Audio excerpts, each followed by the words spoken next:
Alguma vez na vida você já ouviu falar em poluição sonora marinha? Se você for como a maioria das pessoas, provavelmente não. Mas esse problema não só existe, como causa impactos cada vez maiores na biodiversidade dos oceanos e acontece aqui mesmo, no litoral brasileiro. Eu sou Maurício Ferro, fundador do Correio Sabiá, e vou te mostrar nesta reportagem como esse problema invisível nos mares não pode mais passar despercebido.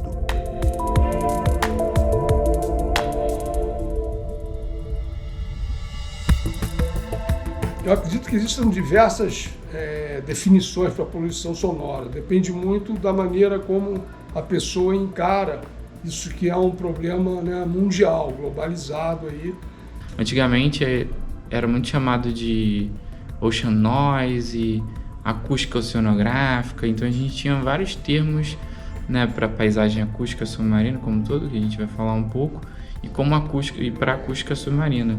Mas quando a gente fala de poluição sonora, o que eu tenho visto na pesquisa é tudo que, ou principalmente, na verdade, o que o ser humano faz em relação ao trânsito de navios ou de grandes embarcações, quando fazem os barulhos para exploração sísmica de petróleo. Então, todas essas questões que alteram a dinâmica, que seriam... porque o fundo do oceano ou dos rios, ele é barulhento por si, mas por uma dinâmica dos organismos que ali vivem. Antes de falar poluição sonora, vamos falar de ruído. O que é ruído? Então, geralmente a gente classifica, né, tá no dicionário como ruído ou na parte de engenharia, como aquilo que não interessa pra gente, como aquilo que atrapalha o seu objetivo final. Então, se você está estudando o som de um peixe, tudo que estiver fazendo som em volta é ruído. Então a poluição sonora é o conjunto desses sons ali que estão atrapalhando uma determinada atividade. No caso de animais e humanos, é que estão fazendo mal para a gente. E o que acontece? O número de embarcações, sejam elas embarcações de grande, médio ou pequeno porte, né? Isso produz um ruído. É óbvio, um ruído submarino, com seus motores funcionando, seus hélices, os seus barulhos.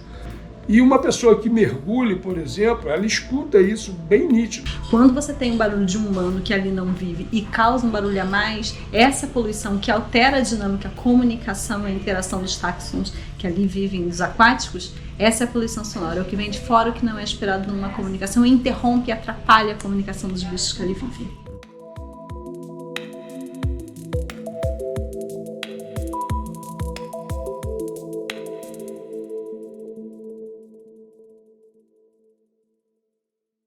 Então, o que a gente está tentando observar aí através de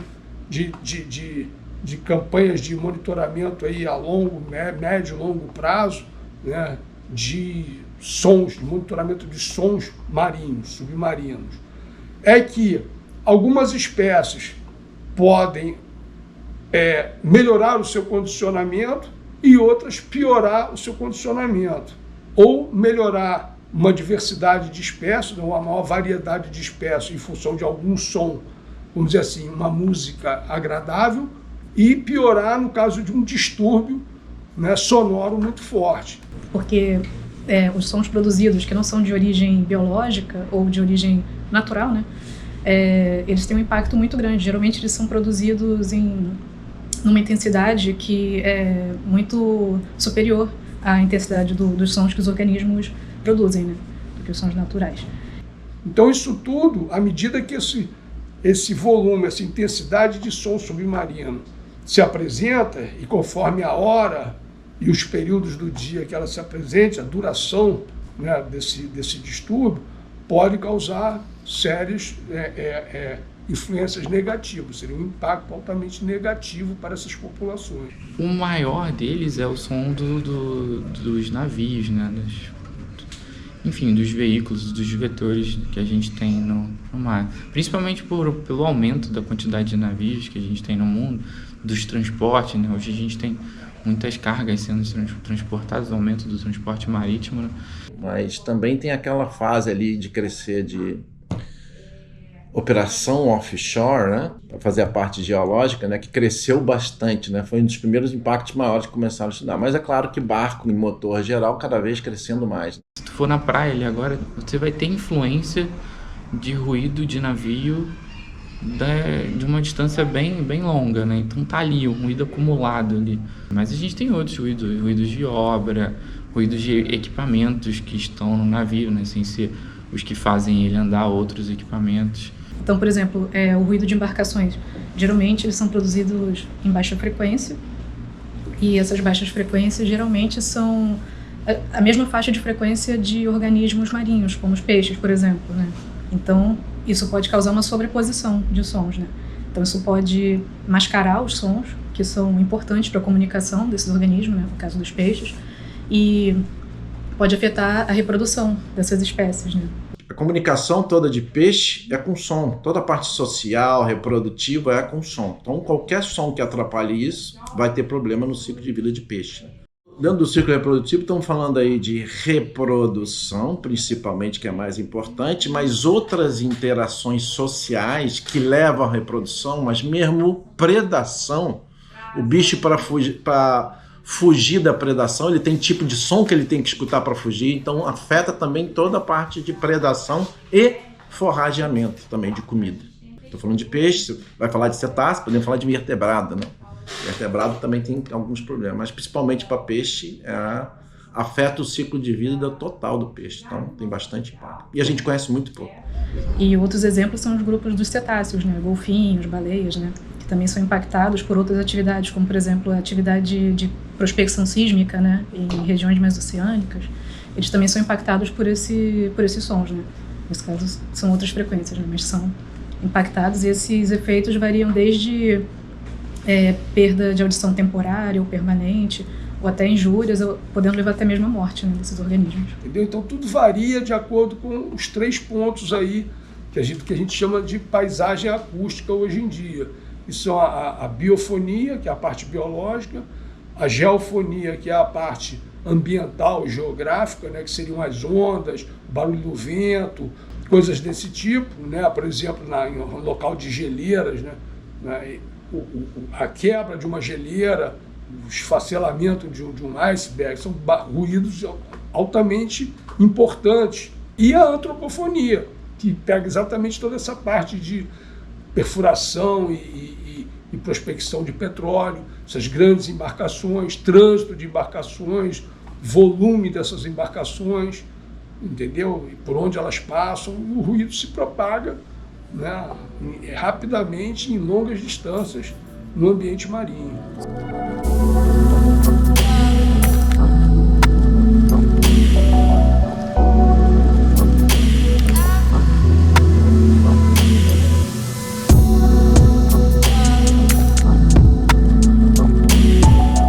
Cara, a gente mergulhou aqui semana passada, a gente viu uma coisa que nunca tinha visto, um bebê cavalo marinho, velho. Então esse aqui é um ambiente que tem... A gente mergulhou aqui também, viu raia borboleta semana passada, é um ambiente que costuma ter muita vida marinha por conta dessa área de proteção que está logo ali do lado. Animais que têm essa proteção, eles migram para cá. Uma das águas mais cristalinas do Brasil, se não for a mais cristalina de todas, fica em Arraial do Cabo, que chega a ser até conhecido como Caribe brasileiro. E eu fui para lá representando a reportagem do Correio Sabiá, nessa parceria com o Earth Journalism Network, para fazer mergulhos de cilindro, até com uma câmera GoPro, e entrevistar os pesquisadores, vendo bem de perto quais são esses peixes que eles estudam. E aqui em Arraial do Cabo a gente sofre um pouquinho com o impacto sonoro, falando em alguns pontos, por exemplo, logo embaixo daquelas casinhas gregas lá, tem um ponto de mergulho chamado Enseada do Gato ou Saco do Gato. E lá é rota de travessia, aqui a gente vê algumas embarcações, lá dá para ver uma escuna passando. E próximo desse ponto de mergulho passam sempre muitas embarcações, porque é o passeio de barco que passa por ali.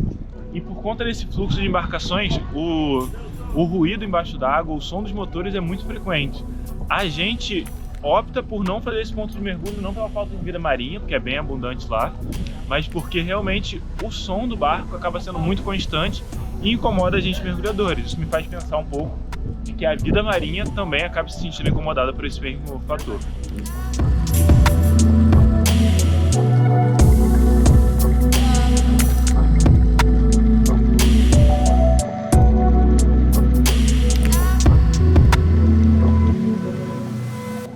Dentro da reserva, nós estamos mergulhando numa atividade, né, de mergulho dentro de uma reserva extrativista, né, onde o povo local, né, pode pescar dentro das autorizações dentro da reserva e os mergulhos também. Só que existe um plano de manejo que a gente trabalha dentro de vários pontos de mergulho onde podem ficar poucas embarcações. Exemplo, nós estamos mergulhando numa enseada do Cardeiro. Hoje só poderia ficar 3 embarcações aqui, justamente para minimizar um pouco não só o impacto sonoro, como também a quantidade de mergulhadores dentro desse local, né? Assim ajuda a preservar mais a vida marinha dentro desse local onde eu estou mergulhando.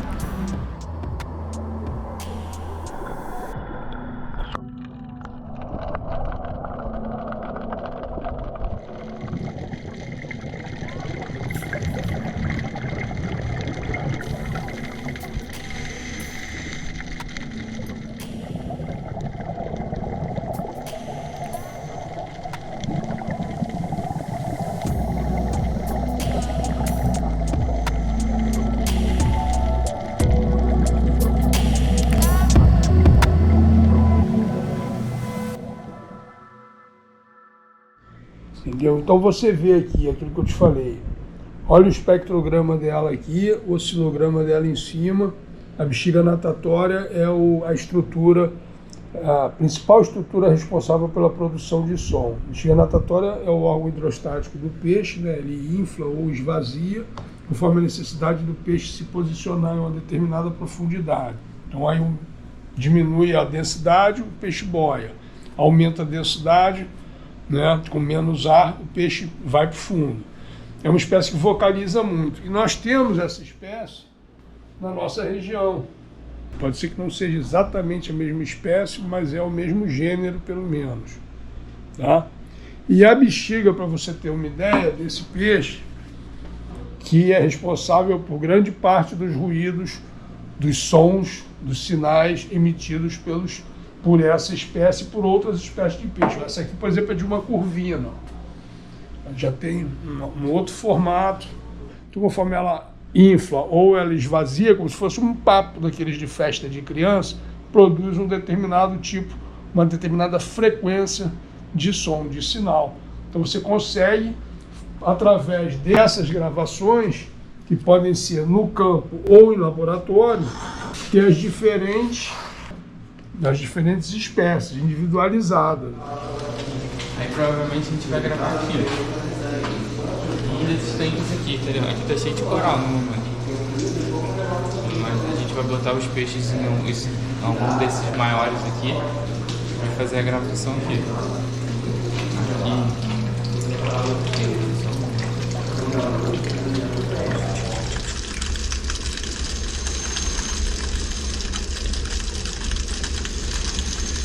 Esse é o som ambiente. Esses estalos são estalos, né, dos invertebrados que estão ali no costão.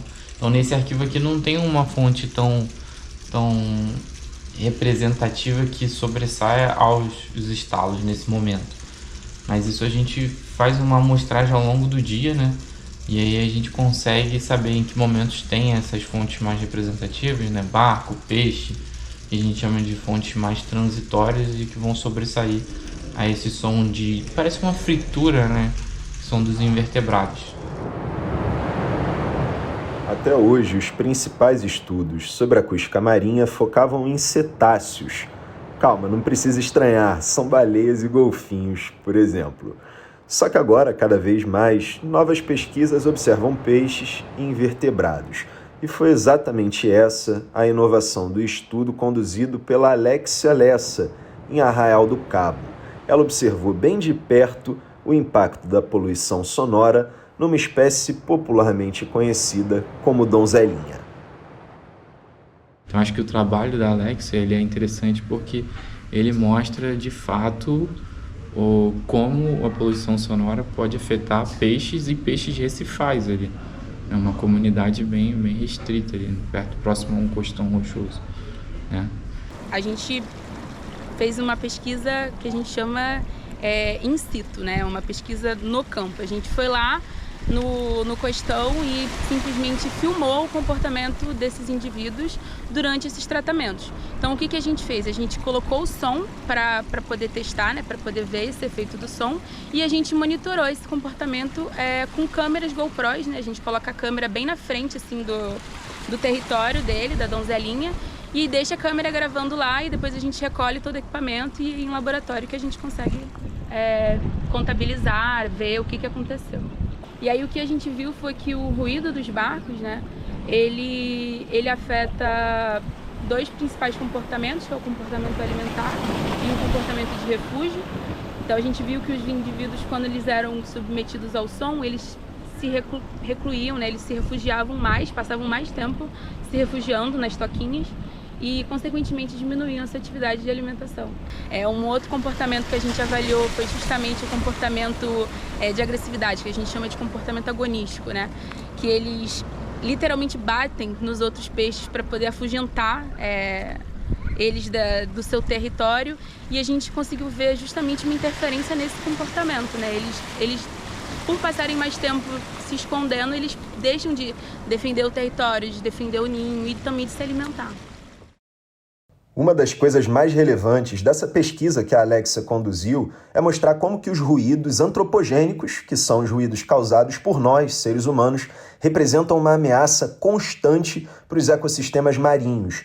E isso acontece porque os organismos marinhos, os bichinhos que moram debaixo da água, usam o som em diversas atividades do seu ciclo de vida. Então, o aumento do tráfego marítimo acaba tendo efeitos significativos na dinâmica e também na resiliência desses sistemas naturais.